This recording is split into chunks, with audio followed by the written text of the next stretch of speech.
The Elbow River Camp. Nations including the Siksika, the Piikani, the Kainai, and Tusutina, and the Stoney Nakoda all take part in the Calgary Stampede.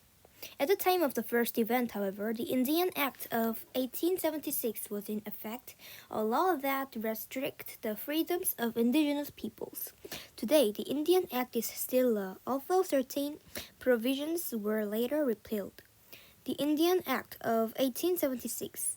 The Indian Act forbade indigenous people from living their reserves, small areas of land the government forced them to live on after taking their ancestral homelands. Children were taken from their families and made to live at schools far away from their homes. If indigenous people didn't follow the act, they faced fines, forced labor, and even jail time.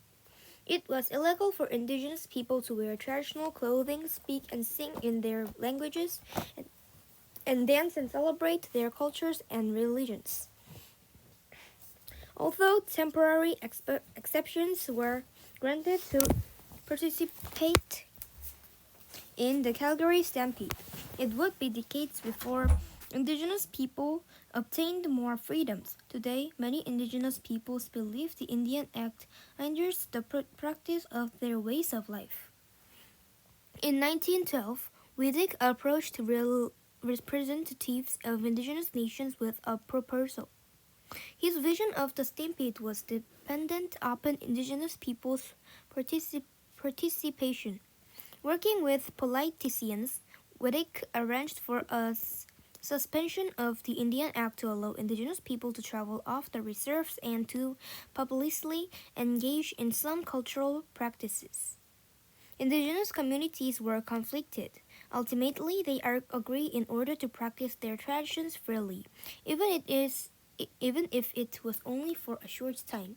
2 years later, however, the federal government passed even tighter restrictions, forbidding indigenous people to perform and wear traditional clothing in public.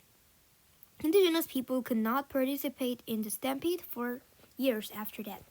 Today, indigenous people are integral members of the stampedes or organizing boards and help plan the event. The name of the gathering place for indigenous people at the stampede changed to Elbow River Camp in 2018. The word for Calgary in many indigenous languages references the bend in the Elbow River. The Stampede continues to be an opportunity for indigenous communities to share elements of their culture with visitors each year. Many families erect teepees and stay on the festival grounds, inviting visitors inside and teaching them about their traditions, history, and culture. Opening ceremonies include dancing and drumming.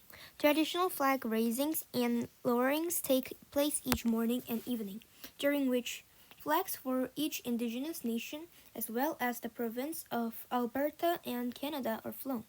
Daily powwows are also an important part of the stampede. The tribes each have different traditions that usually include wearing traditional regalia and sometimes dancing competitions. Outdoor cooking demonstrations educate visitors about traditional foods important to each tribe. Meat cutting competitions show the precision necessary to cut thin slices without holes. Bedwork demonstrations, storytelling, and games are also entertaining and educational parts of the Stampede. The Midway and the Grandstand Show. The Stampede isn't only about remembering tradition and history. Just follow the sounds of thrilled screams and leather to find the bright lights of the Midway.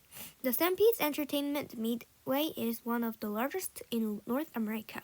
It's filled with people day and night enjoying exciting carnival rides and attractions. Stampede concerts feature the biggest names in rock and country music. You'll also find a juggler, mime, or a magician on almost every street corner. The Grandstand Show is the biggest show. It's like a rock concert, Broadway play, and circus all in one. Students as young as 11 train all year at a performing arts school for the event. The grandstand stage is enormous, full of lights, smoke, and giant screens. It even has floating platforms suspended high over the crowd. Every spot on the stage is filled with performers in elaborate costumes, singing, dancing, and performing amazing acrobatic tricks. Rodeo and chuck wagon races. The biggest and most famous event of the Calgary Stampede is the championship rodeo. The grandstand is packed with eager rodeo fans. Western wear is required for anyone stepping into the center ring. Most rodeo events match a rider against an animal that might weigh 10 times as much as they do. In bareback bronze riding, the rider tries to stay atop a bucking horse for 8 seconds without a saddle. They hang onto a strap buckled around the horse's middle with just one hand. The horse leaps, jumps, and twists, trying to shake off the rider. The rider must stay on for the full 8 seconds to qualify. The final winner takes home $110,000. $100,000.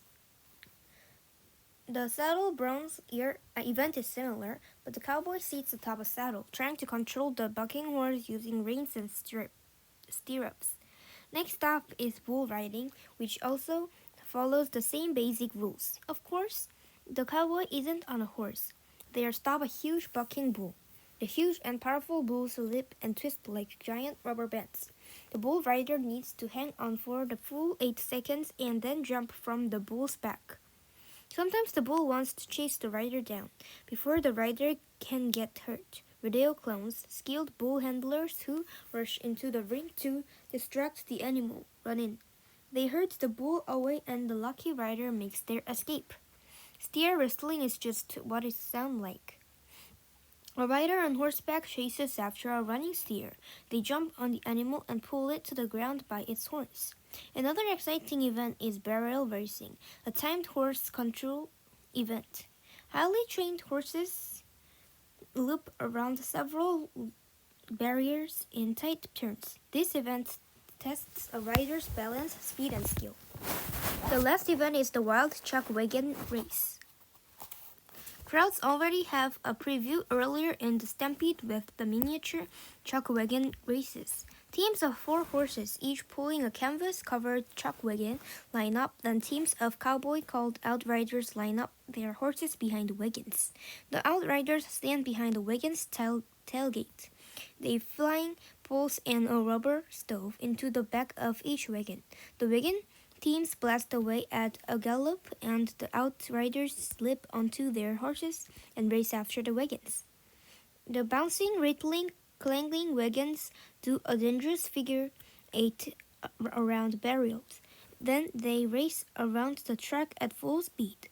Pounding horse hooves and rattling wagons shake the grandstand seats. The first place team wins $100,000 in what's often called the roughest event in rodeo. Until next year. It's been an exhausting but eye-opening 10 days at the Calgary Stampede. Each year, the Stampede involves thousands of workers, volunteers, and participants. It's a lot of hard work to put on a show of this size. The Calgary Stampede is the pride of Calgary. In more recent years, the inclusion of Indigenous perspectives has brought even greater cultural value to the event. It's the unique and memorable way for a city to celebrate and reflect on its history, bring its people together, and show the world what the Canadian West is all about.